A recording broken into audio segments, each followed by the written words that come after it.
지금 사라가 죽어서 장례식 치르는 장면이죠, 그죠? 그래서 어디에 장례를 치렀냐 했더니 헤브론 마므레. 그 위치가 여러분 기억나십니까?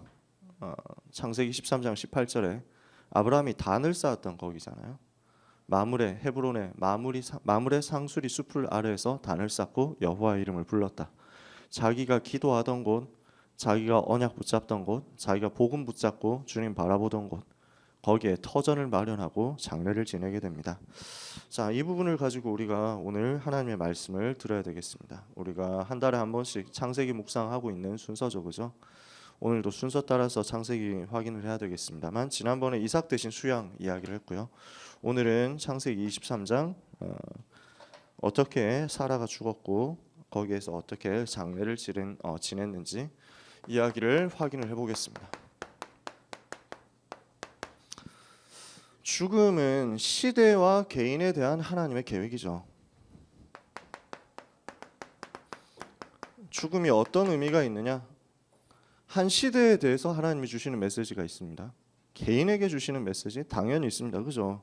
그래서 지금 창세기 23장까지 왔는데요. 그 전까지 있었던 중요한 죽음의 사건들 몇 가지만 알아보면요.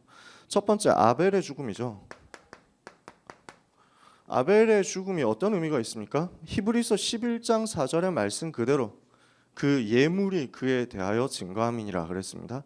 믿음으로써 의롭다 하심을 받았다. 믿음으로써 그 제물을 통하여 그 예배를 통하여 의롭다 하심을 받았다. 그 예물이 그에 대하여 증거함이니라. 히브리서 11장 4절 피제사를 가지고 생명을 내어드린 최초의 사람, 피제사를 가지고 자기의 생명을 걸었던 최초의 사람, 그리고 피제사로 말미암아 순교했던 최초의 사람. 어떻게 보면요, 최초로 죽은 사람이잖아요. 성경에서 제일 먼저 죽은 사람, 자기 아버지 어머니보다 먼저 죽었죠, 그죠? 성경에서 제일 먼저 죽은 사람이면서 제일 먼저 순교한 사람이죠. 무엇 때문에 순교했냐? 피제사, 완전 복음 때문에, 오직 복음 때문에. 그러니까 이 복음으로 말미암아 생을 걸었던 최초의 죽음이니까 굉장히 의미 있죠, 그죠? 두 번째, 여러 사람이 태어나고 죽었습니다. 그 중에 한 가지가 무드셀라의 죽음입니다. 잘 아시죠? 에녹의 아들입니다. 에녹이 365세를 살면서 하나님과 이 땅에서 동행했다 그랬습니다. 하나님의 뜻을 알고 하나님과 동행하고 임마누엘을 누리고 복음을 깊이 누렸던 에녹의 아들입니다. 그러니까 신학자들은 이 에녹이 어느 정도 하나님과 깊이 소통했느냐, 아마도 하나님께서 에녹에게 뜻을 보여주시지 않았겠냐. 그러니까 에녹이 자기가 올라갈 것을 알고 죽음을 보지 않고 하늘로 올라갈 것을 알고, 그리고 반드시 네피림 시대 오고 이 홍수 시대, 재앙의 시대가 올 것을 알고 거기에 대해서 언약을 자녀한테, 아들한테 전달한 것이 아니냐, 이렇게 설명을 합니다. 그래서 무드셀라는 에녹의 아들로서 969세를 살았잖아요. 인류 역사상 제일 오래 살았죠. 왜 제일 오래 살아야만 됐습니까? 그 후손 노아에게 언약을 전달하기 위해서죠. 노아라는 사람을 위해서 노아라는 사람에게 언약을 전달하기 위해서 그때까지 살아야 됐고, 그 무드셀라가 죽던 해에 홍수가 일어나게 됐죠. 노아가 600세 되던 해, 무드셀라가 하나님께로 가던 해.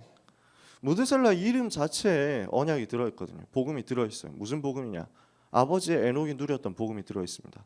하나님께 예배하는 자, 그런 의미가 있거든요. 무드셀라라는 이름 속에 하나님께 예배하고 하나님과 동행하고 복음의 비밀을 누리던 이 무드셀라에게 하나님은 노아에게 언약을 전달할 수 있도록, 방주를 가지고 이 네피림 시대 재앙 막을 수 있도록, 재앙 막는 시대의 흐름을 세우는 한 사람, 이 한 사람을 세우는 죽음이 무드셀라의 죽음이었던 거죠.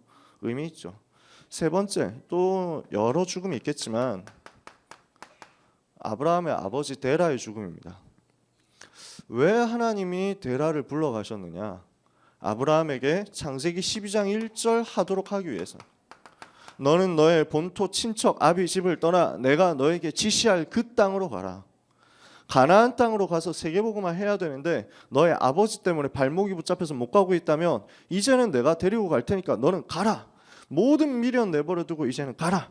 언약 붙잡고 내가 너에게 지시할 복음 회복할 그 땅, 세계복음할 땅으로 가라. 이게 하나님의 계획이었습니다. 그러니까 하나님의 계획 속에서 어떻게 쓰임 받느냐, 사람마다 조금씩 다르죠. 자기가 걸림돌이다 이러면 그 사람 불러감으로써 하나님이 계획을 이루시는 거죠. 신약성경 우리 사도행전을 보면 아나니아 삽비라 이런 사람 걸림돌이잖아요. 이러니까 하나님 불러간단 말이에요. 그걸 통해서 하나님의 계획을 이루신다고요. 반대로 하나님이 시대적으로 쓰시는 죽음도 있었어요. 그죠? 이 복음을 위해서 스데반 같은 사람이 이렇게 죽었잖아요. 스데반은 6장에 나와서 사도행전 6장에 나와서 사도행전 7장에 순교했는데 한 시대 쓰임 받은 인물이 됐잖아요. 그 죽음을 통해서. 그죠? 그래서 우리의 인생이 걸림돌이 되느냐 디딤돌이 되느냐에 따라서 우리 죽음의 색깔이 달라집니다. 그 죽음을 통해서 하나님의 계획을 이루시겠죠. 우리가 어차피 하나님 앞으로 갑니다. 여러분 중에 안 죽으실 분 계세요? 여러분 중에 안 죽고 바로 가실 분? 나는 안 죽고 바로 그 에녹처럼 엘리야처럼 올라가고 싶다. 손 들어 보시겠습니다. 나는 죽음을 보지 않고 옮길 것이다. 몇 가지 방법이 있는데 하나님이 진짜로 원하시면 에녹 뭐 세 번째 에녹 뭐 되지 말라는 법 없겠죠. 또 하나님이 원하시는 방법이 있는데 세계복음 하는 거예요. 여러분 생을 걸고 하루에 100명씩 영접 운동하시고 이렇게 하면은 주님 재림 오시면은 안 죽어도 됩니다. 그때는 사람마다 이제 다르겠죠. 지난번에 그런 거 가지고 한번 여쭤봤는데 안 죽고 휴거되는 게 좋으냐 아니면은 죽었다가 부활하는 게 좋으냐 이거 가지고 이제 막 여론조사 한번 해봤었는데 수요일 저녁 예배 때 사람마다 다릅니다. 휴거되는 것도 엄청 영광스러울 거예요. 또 안 아프니까 되게 좋겠죠. 죽을 때 조금 아플 수 있는데 안 죽어봐서 모르겠습니다만 아마도 아프지 않으면 조금 아프겠죠, 그죠? 근데 또 바울 같은 사람은 자기가 그리스도의 그 부활의 영광에 참여하는 게 너무 좋다. 그래서 하나님 앞에 갔으면 좋겠다 이렇게 소원하고 고백했거든요. 우리가 예수님처럼 죽었다 부활한다. 이거 또 엄청난 축복이고 영광이잖아요. 다 괜찮습니다. 그죠? 자, 우리가 하나님 앞에 가게 될 때 우리가 가게 되는 그 죽음에 우리가 맞이하게 되는 그 죽음의 색깔이 하나님이 기뻐하시는 것으로 하나님을 영화롭게 하는 것으로 많은 후대와 현장 앞에 언약을 전달하는 것으로 기록에 남게 되기를 예수님의 이름으로 축복합니다. 자, 오늘 사라의 죽음과 장례식 절차에 대해서 한 장 쫙 채워서 기록했습니다. 양이 되게 많아요. 어떻게 보면 아이러니한 게 아브라함이 죽었다 하는 내용보다 사라의 죽음에 대한 내용이 더 깁니다. 왜 이렇게 자세하게 기록했을까? 사라의 죽음을 통해서 언약을 자세하게 한번 확인시키려고. 이 복음 회복하고 복음 붙잡은 이 세계복음화 붙잡은 복의 근원이라는 약속 붙잡은 이 가문에서 나온 최초의 죽음이거든요. 이러니까 이걸 가지고 복음을 설명 한번 해야 되겠다. 언약을 설명해야 되겠다 하고 지금 저자인 모세가 성령인도 받아서 썼단 말이에요. 그러면 이 사라의 죽음 속에 무엇이 들어있습니까? 죽음이라는 것 속에 들어있는 하나님의 계획이죠. 자, 첫 번째, 인간은 누구나 시한부 인생입니다. 우리 신앙 발판 10가지 있잖아요. 히브리서 9장 27절 한 번 죽는 것은 사람에게 정하신 것이다. 그 후에는 심판이 있다. 반드시 죽음이라는 시간표가 있습니다. 창세기 23장 1절 사라가 127세에 죽었죠. 이렇게 하나님은 사람에게 그 날을 그 때를 정해놓고 있습니다. 그죠? 두 번째, 그래서 23장 2절에 보니까 아브라함이 그를 위해서 애통했다 그랬잖아요. 이게 평생 같이 지냈는데 얼마나 슬프겠어요. 세상을 떠나보냈으니까 마음이 아픈 일이죠. 그래서 아브라함이 들어가서 사라를 위하여 슬퍼하며 애통했다. 죽음이 애통한 일이에요. 슬픈 일입니다. 그러나 사실은 하나님의 자녀에게 죽음은 더 복된 고향으로 돌아가는 축복의 시간표입니다. 복음 없는 불신자에게 있어서 죽음이 형벌이거든요. 불신자에게 있어서는 큰일이죠. 평생 고통당하고 고난당하면서 살다가 죽음이라는 엄청난 고통을 겪고 났더니 제일 큰 고통이 막을 수 없는 고통이 영원한 고통이 기다리고 있더라. 이게 지옥이잖아요. 이게 불신자의 인생이거든요. 그런데 신자는 어떻습니까? 죽음은 형벌이 아니고 죽음은 고난이 아니고 죽음은 하나님의 나라로 들어가기 위한 관문이죠. 그러니까 축복의 시간표입니다. 고향으로 가는 본향으로 가는 시간표예요. 몇 번 말씀드린 적이 있는데 신학교 조직 신학 시간에 제가 이거 배웠거든요. 천세호 목사님 수업 시간에 이 이야기를 하시는 거예요. 여러분 죽음이 창세기 3장의 결과입니까? 라고 여러분의 죽음이 창세기 3장의 결과입니까? 이렇게 질문을 하셔가지고 뭐 그렇다고 생각하는 사람 손 들어라. 창세기 3장 없었으면 안 죽었을 건데 그렇지 하고 손 들었거든요. 처음부터 다시 배워야 된다고 그러시는 거예요. 왜 그러냐면 불신자의 죽음은 창세기 3장 결과지만 우리의 죽음은 아니라는 거예요. 우리의 죽음은 창세기 3장의 결과가 아니고 그리스도께서 모든 문제 해결하신 결과 천국으로 들어가기 위한 축복이다. 이렇게 생각하니까 무서울 게 없더라고요. 그죠? 자, 세 번째.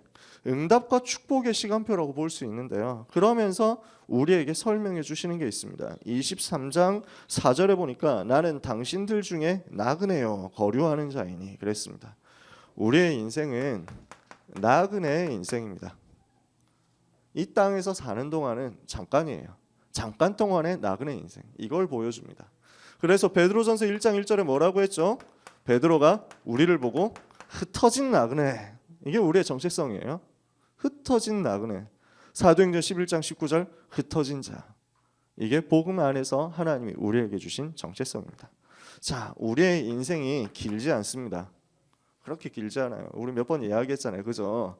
자, 길지 않은 우리의 인생 동안 이 나그네 인생을 살아가는 동안 영혼이 육신과 함께 있을 때만 할 수 있는 게 있습니다. 뭐가 있을까요? 이 땅에 우리가 살아가는 동안에만 할 수 있는 것. 죽고 나면 못하는 거 있습니다. 구원받는 거 못합니다. 지옥 간 다음에 잠깐만요 타임 이렇게 해가지고 저 지금 영접하면 안 됩니까? 뭐 이런 건 안 돼요. 그죠? 구원받는 게 딱 이 땅에 우리가 살아 있을 때만 가능합니다. 그래서 우리는 그 선택하고 이 자리에 있는 것입니다.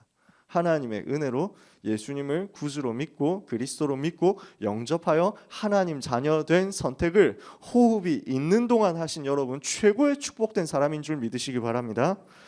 구원받은 것뿐 아니라 이 땅에 살아가면서 하나님 자녀에게 주신 권세 누리는 것. 이 땅에서만 할 수 있습니다. 왜 그럴까요? 권세. 사단 권세 꺾는 일. 이 땅에서만 할 수 있잖아요. 천국 가면 안 오거든. 천국 가면 사단이 꼼짝도 못해. 여기를 못 와요. 천국에 못 온다니까. 이러니까 천국에서는 예수 이름으로 흑암은 무너질지어다. 이거 못해요. 이 땅에 사는 동안만 할 수 있습니다. 그죠?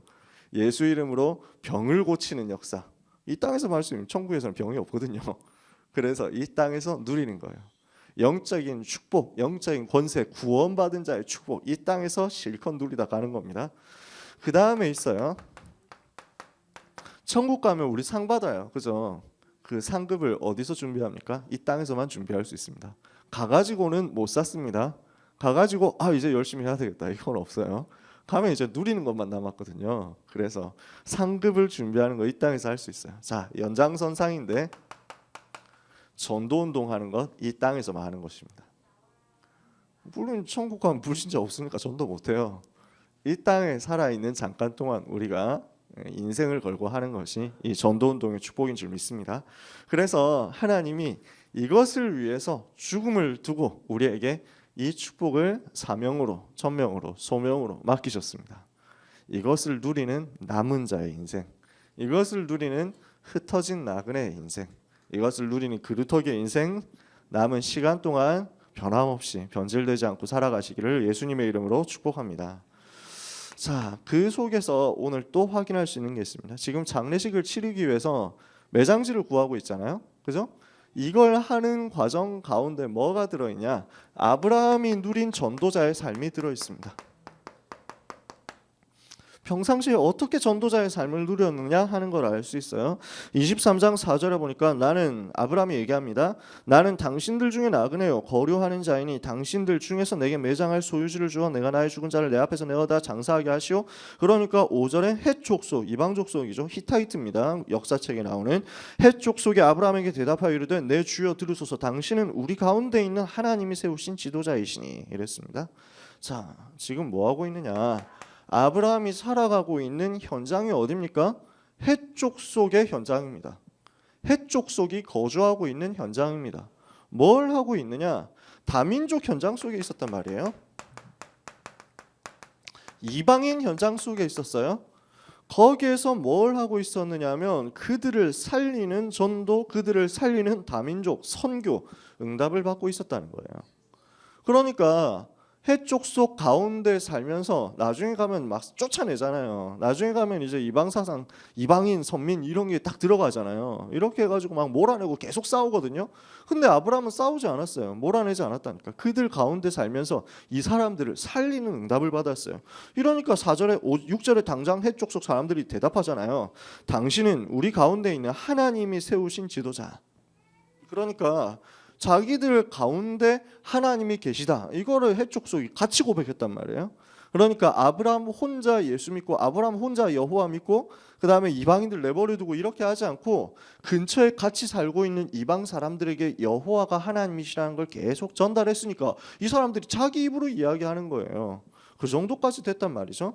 자, 그러면서 이 사람들이 뭘 했느냐? 아브라함을 통해서 하나님이 그들 가운데 함께 계심을 해족속 사람들이 누리고 있었다는 거예요.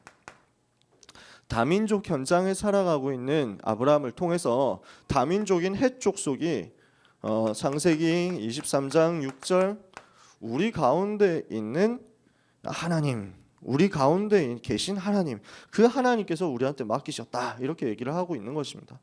그러니까 하나님이 우리와 함께 하신다 하는 것을 아브라함을 통해서 누리고 있었다는 얘기가 되거든요. 자, 그러면서 뭐라고 합니까? 6절 말씀을 또 보면요, 내 주여 들으소서 이렇게 얘기합니다. 아브라함을 보고 주여 이렇게 자기의 주인 이렇게 부릅니다. 자, 실제 뭐 노예였다 이런 건 아니에요. 거래 관계 해가지고 하는 거 보니까. 그래서 영어 성경에 찾아보니까 sir라고 했어요. sir. 그래서 존경하는 의미잖아요. 그죠? 높으신 분, 좀 훌륭한 분, 이런 이 사람한테 존경할 때 하는 윗사람한테 하는 공경의 말을 지금 하고 있습니다. 그러면서 뒤에 보면 얘기하잖아요. 당신은 우리 가운데 있는 하나님이 세우신 지도자이시니.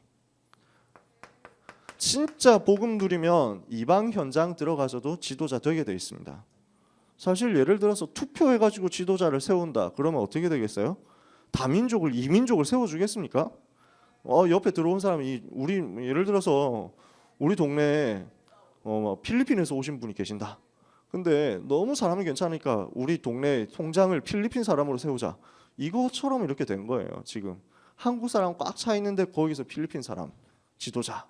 이런 것처럼 지금 해족속이 살아가고 있는 그 터전에서 아브라함이 지도자로 높임을 받게 됐다니까요. 뭘 했느냐? 복음을 누리는 참 성공자로 현장에서 복음에 영향을 끼치고 있었다는 얘기입니다. 그죠? 이렇게 되니까 거기까지 올라간 거예요. 지도자 이렇게 인도를 받게 된 거예요. 그러니까 뭐라고 합니까? 우리 묘실 중에서 좋은 것을 택하여 당신의 죽은 자를 장사하소서. 우리 중에서 자기 묘실에 당신의 죽은 자 장사함을 금할 자가 없으리다. 이제 장지를 구해야 되겠는데 이제 무덤을 해야 되겠는데 땅을 좀 사야 되겠습니다. 이렇게 아브라함이 지금 얘기를 한단 말이에요. 그러니까 이 사람들이 해족속 사람들이 뭐라고 대답합니까? 돈 안 내도 됩니다 라고 얘기하는 거예요. 당신이 우리 속에서 얼마나 중요한 일 많이 하고 우리한테 복음 전해줬는데 뭘 돈 내고 가져갑니까? 아무데나 마음에 드는 땅 있으면 골라가지고 거기서 장례 지내십시오 이렇게 얘기하는 거예요.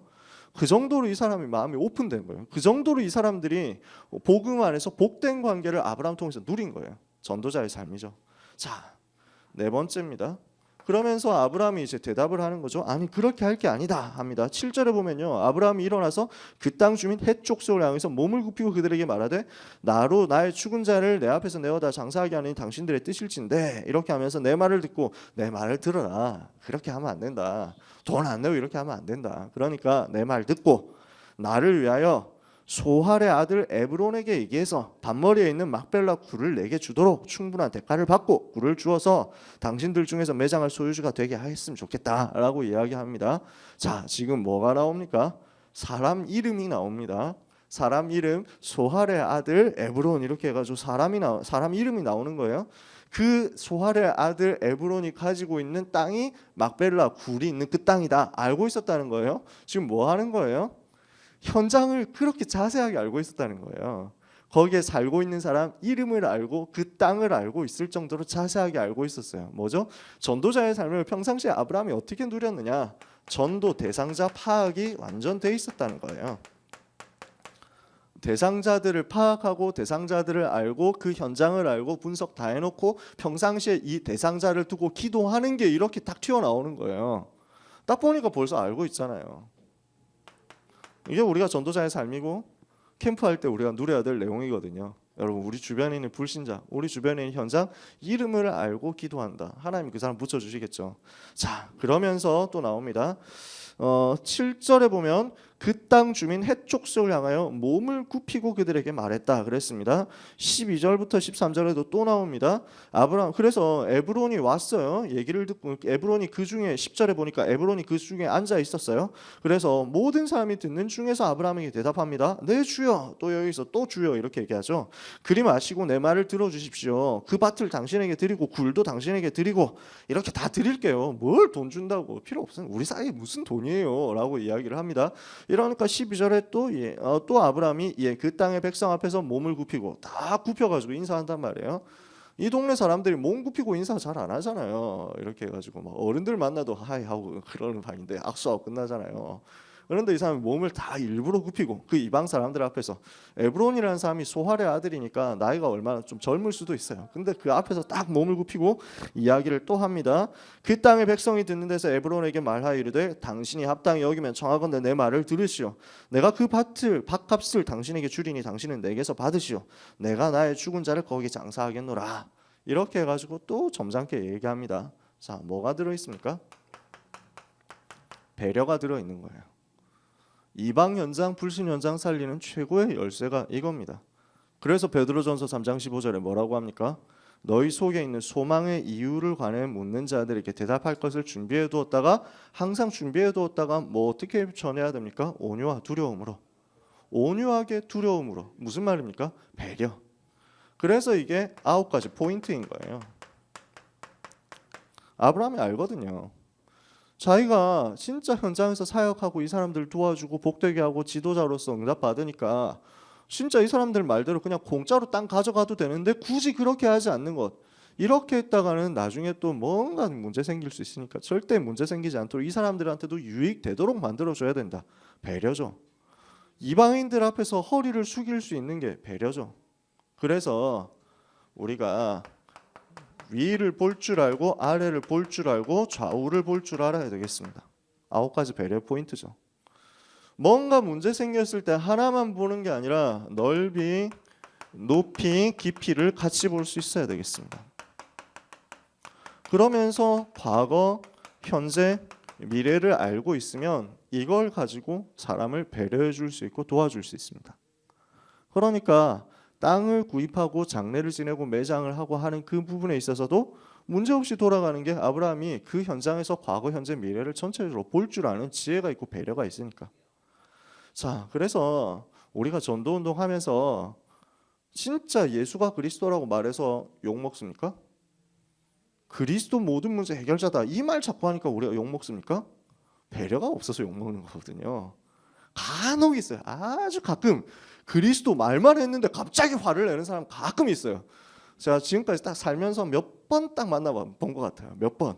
택시 타가지고 그 막 전도 자료를 드리려고 하니까 갑자기 화를 내면서 막 갑자기 막 지금까지 얘기는 잘했는데 전도 내릴 때 고맙습니다. 잔돈 안 받고 자료를 주려고 하니까 갑자기 막 열을 내면서 이런 거 주지 말라 이러면서 막 열을 내는 그 사람 뭐 아니 그게 아니고 제가 그냥 심심하면 보시 대시 뭐 이러면서 막 하는 거예요. 그래서 오케이 저주 뭐 이러면서 막 이렇게 말은 안 하고 속으로 이제 저주를 택하셨군요. 뭐 이러면서 이제 내리는 거죠. 뭐 상관없는데 가끔 그런 사람이 있어요. 예수 때문에 열받은 사람. 근데 그것도 정말로 이 사람이 속에서 그리스도 때문에 열받았냐? 가끔 그럴 수도 있습니다. 근데 아마도 교회 다니는 사람한테 돈을 떼먹혔든지 막 그런 과거가 있는 거예요. 그러니까 이랬겠죠. 그러니까 우리는 주님 욕을 계속 먹이고 있는 게 주님이 잘못한 게 한 개도 없는데 우리가 다 배려 안 해가지고 그렇다니까요. 전도자의 삶을 하면서 배려하고 있으면 응답의 문은 전도 대상자한테 열리게 되어 있습니다. 전도자의 삶 승리하는 한 주간 또 우리의 남은 시간 되기를 예수님의 이름으로 축복하고 권면합니다. 자, 그 다음에 장례식이 나옵니다. 장례를 지내잖아요. 자, 이렇게 해서 쭉 보면은 아브라함이 에브론의 말을 따라 에브론이 헷 족속이 듣는 데서 말한 대로 상인이 통용하는 은 400세겔을 달아서 에브론한테 주고 소유권 이전 다 하고 등기 떼고 마므레 앞 막벨라에 있는 에브론의 밭 곧 그 밭과 거기에 속한 굴과 그 밭과 주위에 들린 모든 나무가 성문에 들어온 모든 헷 족속이 보는 데서 아브라함의 소유로 확정이 됐죠. 그 땅 완전 구입했습니다. 그 후에 아브라함이 그 안에 사라를 가나안 땅 마므레 앞 막벨라 밭 굴에 장사하였더라. 장사를 구례했습니다. 자, 여기에서 우리가 생각할 수 있는 게 있습니다. 이건 제가 생각한 게 아니라 유 목사님 교재에 보면 나와 있는 내용입니다. 이 부분. 자, 아브라함하고 사라는 평상시에 어디 살았어요? 천막에 살았어요. 평상시 살아갈 때는 천막에서 떠돌아다니면서 목축을 하면서 살았거든요. 그런데 장례식은 굴에다 했어요. 굴을 파고 그 다음에 이스라엘 이제 장례 풍습 아시죠, 여러분들? 거기에 이제 돌로 이렇게 해가지고 내부를 쌓습니다. 이렇게 해가지고 돌로 단을 올립니다. 거기에 시체를 올려둡니다. 그죠? 그리고 굴을 이제 돌로 굴려가지고 막는단 말이에요. 자기가 인생 살았었던 것보다 훨씬 든든하고 안전하고 변하지 않는 곳에 묻히게 됐습니다. 지금 이게 장례식이란 말이에요. 자, 무슨 말입니까? 우리의 장례식 속에서 동굴이라는 곳에, 바위라는 곳에 돌로 해가지고 쌓아두고 안전하게 이렇게 모신 이유, 그 시체를 둔 이유, 우리의 인생은 나그네의 인생이고 우리의 고향은 따로 있다는 것을 알게 하고 내세에 더 큰 소망이 있다는 것을 알게 하기 위해서입니다. 우리 살아가는 것은 천막에서 살아가는 거예요. 장막에서 살아가는 것입니다. 물론 우리는 장막에서 살지 않고 아파트에서 삽니다. 평수를 넓혀가면서 아파트를 옮겨가면서 삽니다. 그러나 사실은 그것도 나그네요. 그죠? 우리가 진짜 거할 곳은 천국이거든요. 거기에 더 큰 소망을 두라는 거예요. 살아있는 동안에 뭔가 많은 소망을 두는 것보다 내세에 더 큰 소망 두는 것이 안전하고 바르고 성경적이에요. 그렇다고 해서 이 땅에 있는 모든 것 가치 없으니까 버리고 거지처럼 살아라, 그 말 아닙니다. 그죠? 복음 누리면서 살면 돼요. 그러나 거기에 너무 집착할 필요 없어요. 지나가는 겁니다.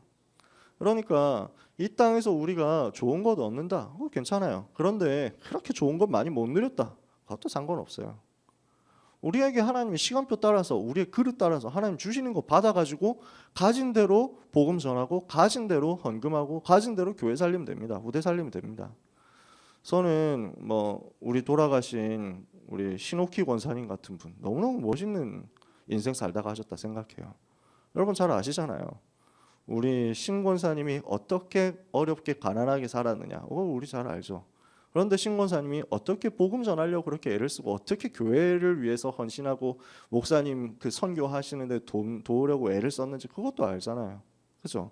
하나님께서 천국에서 어떻게 지금 우리 권사님을 이제 복되게 하시는지 우리는 가보면 이제 확인되겠죠. 그러니까 우리 그러면 권사님의 인생이 가난했으니까 실패한 인생이냐? 절대 그렇지 않습니다. 그죠? 전도자의 인생이었다니까요. 복음 전하는 충분하게 누린 인생이었어요. 그러니까 우리는 내세에 더 큰 소망 가지고 있다는 사실을 반드시 기억해야 됩니다. 자, 그러면서 우리에게 이번 주에 주신 강단의 말씀 있죠. 창세기 17장 8절에 보니까 그 땅을 너희의 소유로 주어 가지고 영원한 기업이 되게 하리라 그랬거든요. 영원한 기업.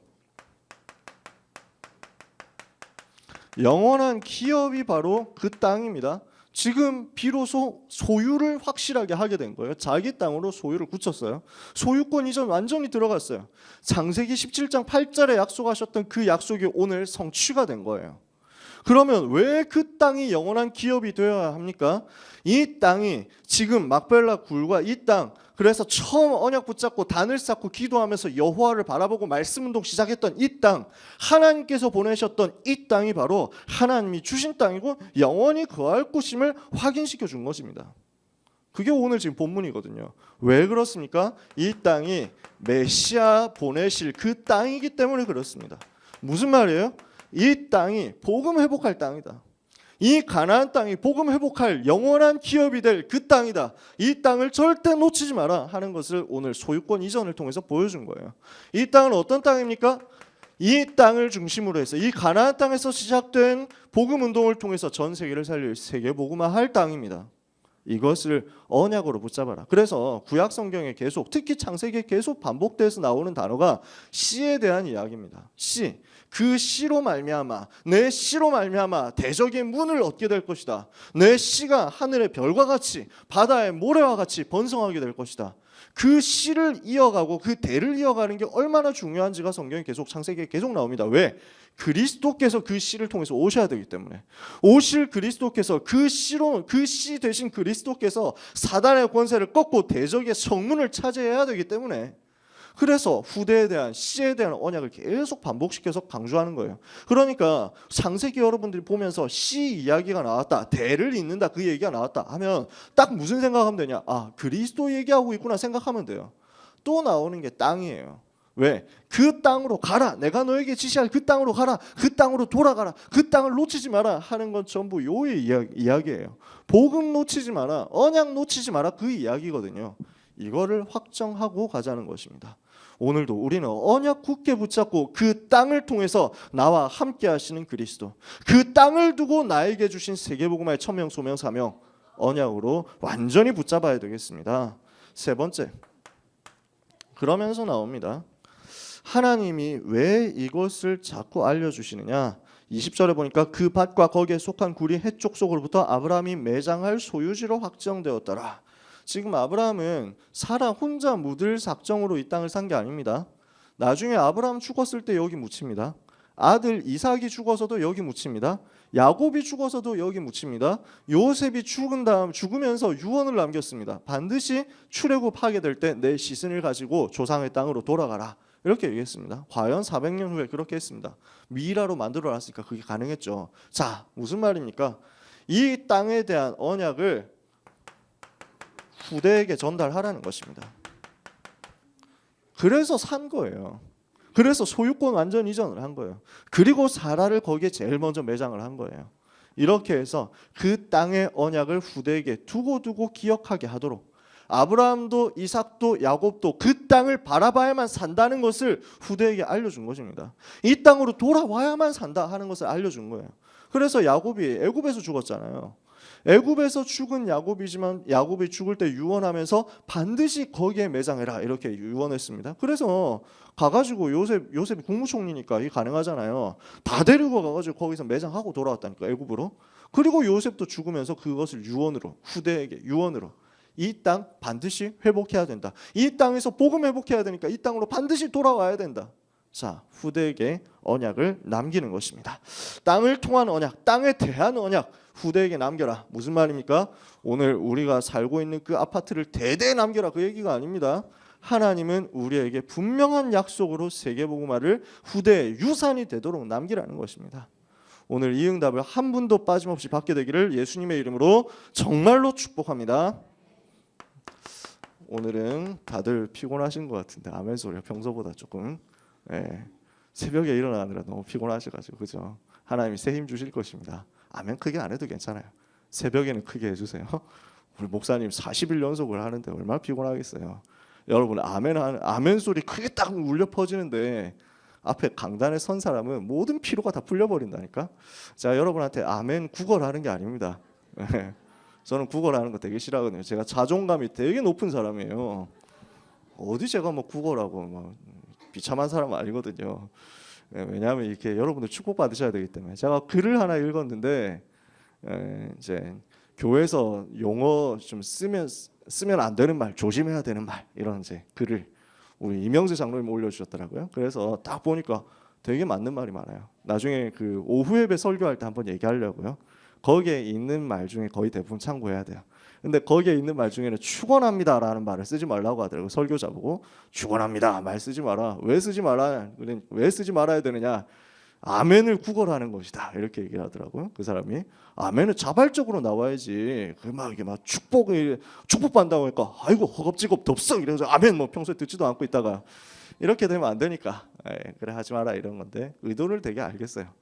그런데 굳이 왜 쓰느냐 하면은 훈련이 안 돼 있거든. 아멘하는 훈련이 안 돼 있잖아. 우리 랩런트들이 아멘을 하고 싶은데 언제 아멘을 해야 될지 모르겠대. 그러니까 제가 옛날에 중고등부 우리 이제 지금 우리 여현지 랩런트, 뭐 우리 채은 랩런트 이런 친구들 이제 고등학생일 때 이거 가지고 메시지 줬거든요. 그러니까 자기들이 만들더라고. 아멘 팀 이래가지고 A 팀 만들었어요. 그래서 니들이 주일 낮 예배 시간에 최 목사님 메시지, 정 목사님 메시지 하실 때 중간에서 아멘 크게 해가지고 어른들 잠을 다 깨워라 이래가지고 메시지를 했더니 그렇게 하겠습니다 해가지고 곳곳에서 숨어 있다가 아멘 하겠다고 작정을 하고 팀을 만들었어요. 얼마나 멋있습니까? 그때 당시 영화가 A 특공대 있었거든요. 그래서 우리는 A 팀이다 이래가지고 만들었거든요. 근데 저는 그래서 단단히 기대를 하고 이제 드디어 역사 일어나겠구나 기대를 했는데 아무도 아멘을 안 해. 왜 그러냐 하니까 어디서 해야 될지 모르겠대. 인간들이 뭐가 그렇게 복잡한지.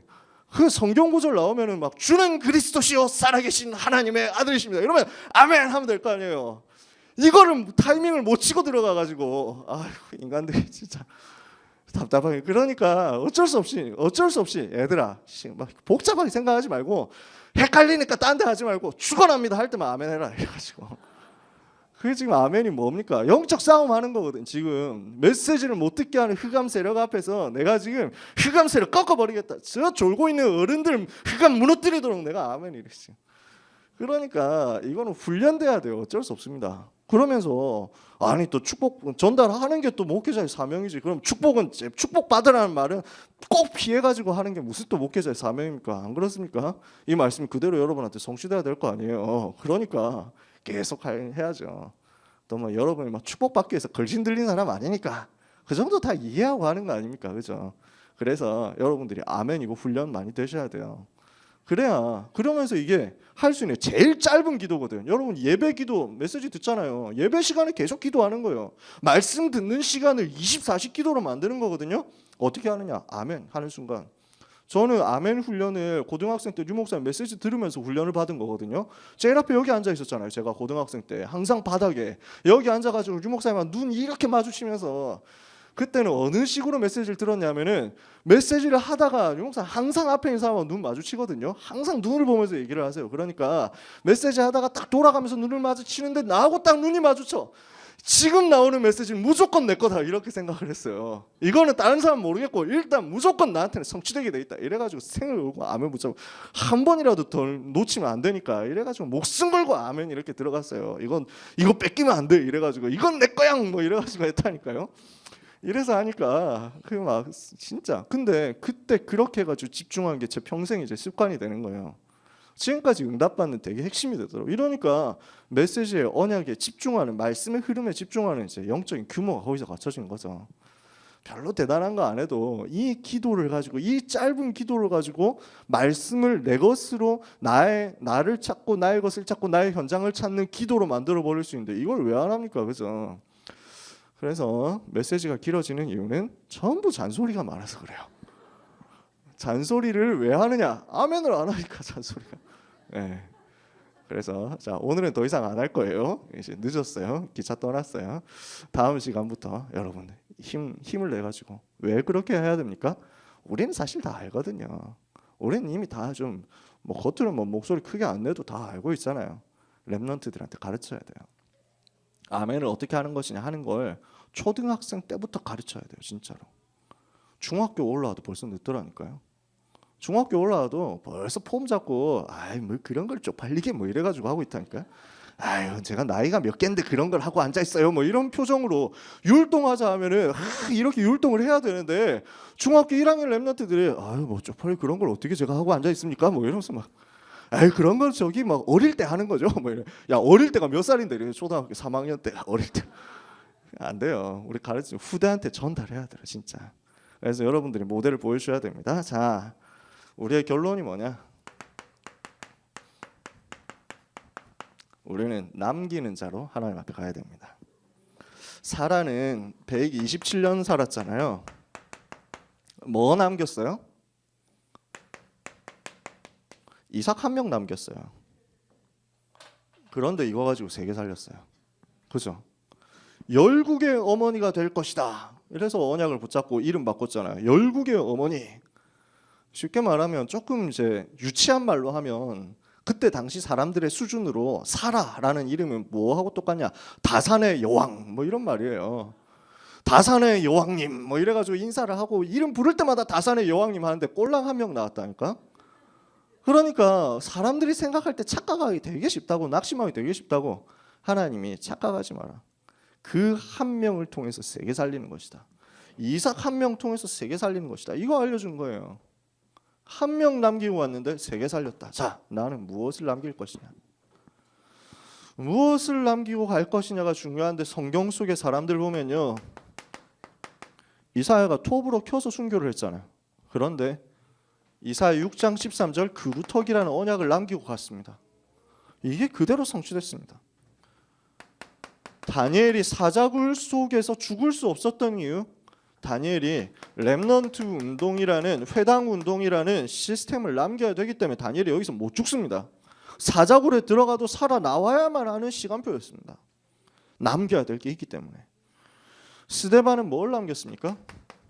너무 중요한 것들을 남겼죠. 사도행전 8장 4절에서 8절 사마리아 살리는 응답, 8장 26절에서 40절 아프리카 살리는 응답, 사도행전 9장 1절에서 15절 사울을 일으키는 응답, 그 중에서도 사도행전 11장 19절 스데반의 일로 일어난 환난으로 말미암아 흩어진 자들이 세운 안디옥 교회, 이걸 남긴 거예요. 죽음을 통해서.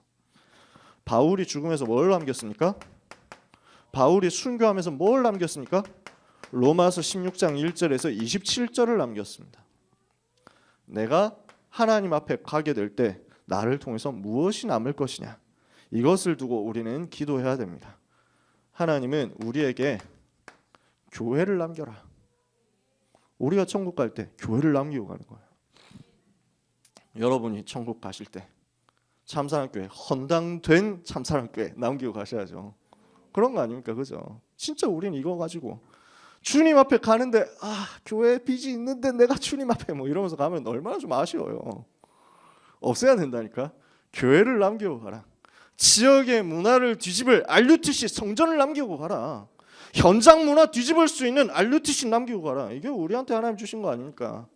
하나님이 우리에게 전도 운동을 자료로 남기도록 만들었습니다. 그래서 한 번도 빠짐없이 전도 운동 자료 남기고 가세요.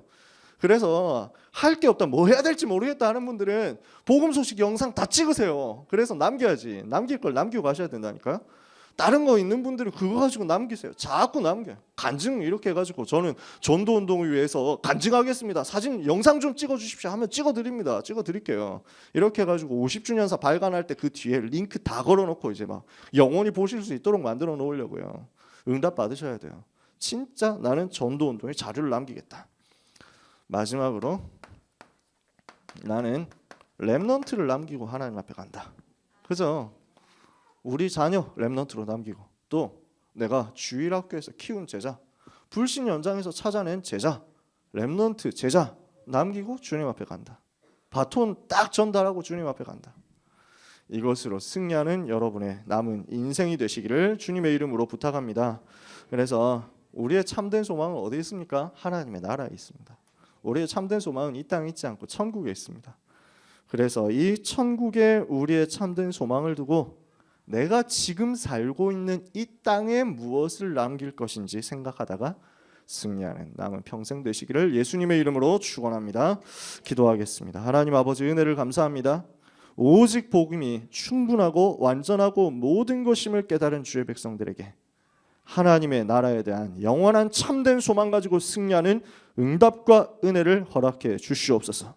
이 소망 가지고 낙심치 않을 믿음의 증거를 누리게 해 주시옵소서. 이 소망을 가지고 현장을 변화시키는 전도자의 삶을 소망의 기다림으로 말미암아 배려하는 사랑의 수고가 있게 하여 주시옵소서. 주의 백성들에게 현장을 살릴 수 있는 은혜를 주시고 현장에 남길 것을 남기는 전도자의 삶으로 승리할 수 있도록 은혜를 베풀어 주옵소서. 예수 그리스도 이름으로 기도합니다. 아멘.